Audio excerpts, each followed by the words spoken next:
So, ayan guys. After ko maghatid ng mga anak ko, ito na ang aking ginagawa.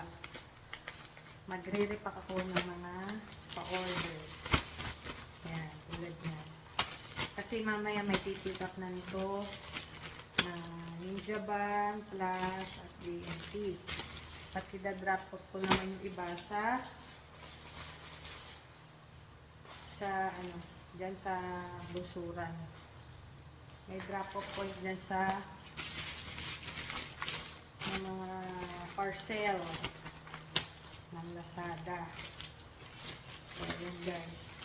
Wala na akong time manood ng K-drama. Ay, gahol na gahol na ako sa buhay ko. So, yan ang ginagawa ko araw-araw. Yan. After maghatid ng bata sa school, magre-repack naman.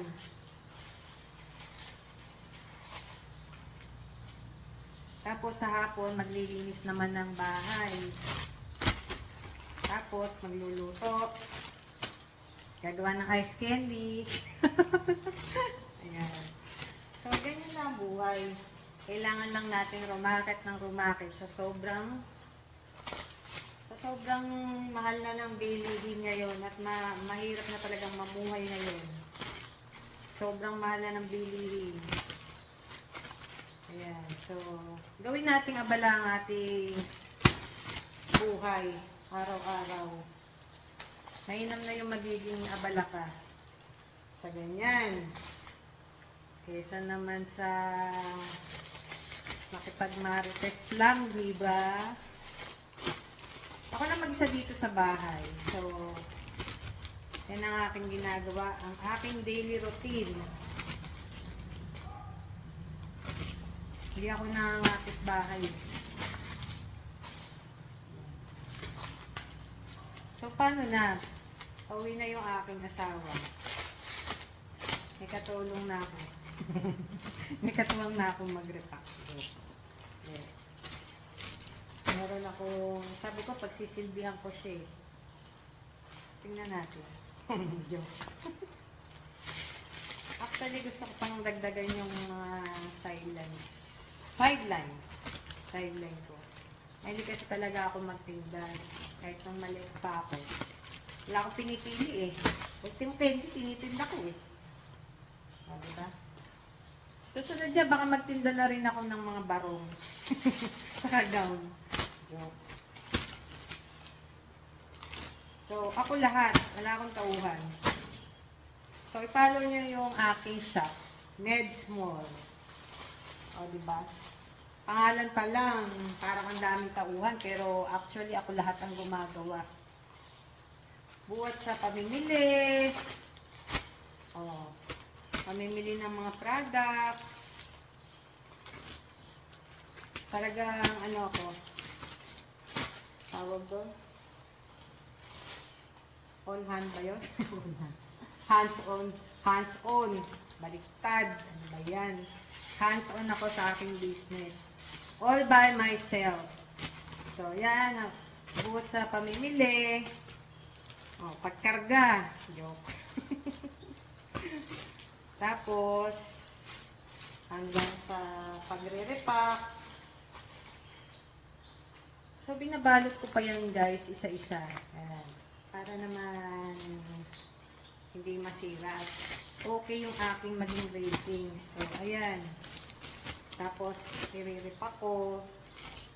And then, magpiprint pa ako ng waybill. And then, mamaya, ididikit ko pa isa-isa yung waybill. Kapag naman nandito yung mga anak ko, nakakatuwang ko naman sila. Kaya lang, sobrang dami naman kasing assignment, tsaka project sa school. So, more on ako talaga. Yun, ako talaga. So, mainam na rin yung mag-isa dito sa bahay. Ako lang mag-isa rito. Diba? Tapos, mamaya, idadrop ko na yan. So, ganun lang umiikot ang aking buhay. Kasi meron din yan eh. Iba-ibang packaging. Actually, marami akong items sa Lazada ko, kaya lang. Very trending talaga to. Itong aking pinapa. So, kung gusto niyo malaman kung ano yan, bumili kayo ng box. O, mag-add to cart na kayo. Very trending talaga tong aking ano. Aking paninda. O.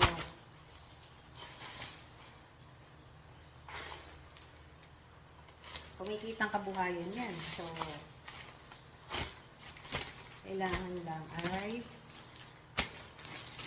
mag-discarte tayo. At wala tayong pinipili na ititinda. Diyos ko, kahit ice candy, tinitinda ko na. Pizza. Oh. Basta tayo ay namumuhay ng marangal. Huwag tayong maiiyak kahit ano itinda natin. Malay mo, yun yung magpa-asenso sa atin, diba? So, ayan.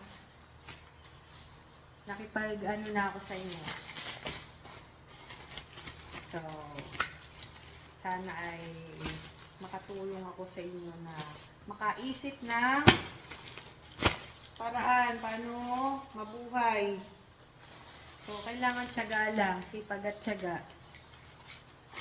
Para tayo ay makasurvive. So, ayan, wala na ibang tutulong sa atin, kundi tulungan muna natin yung ating mga sarili. Ayan, sipag lang.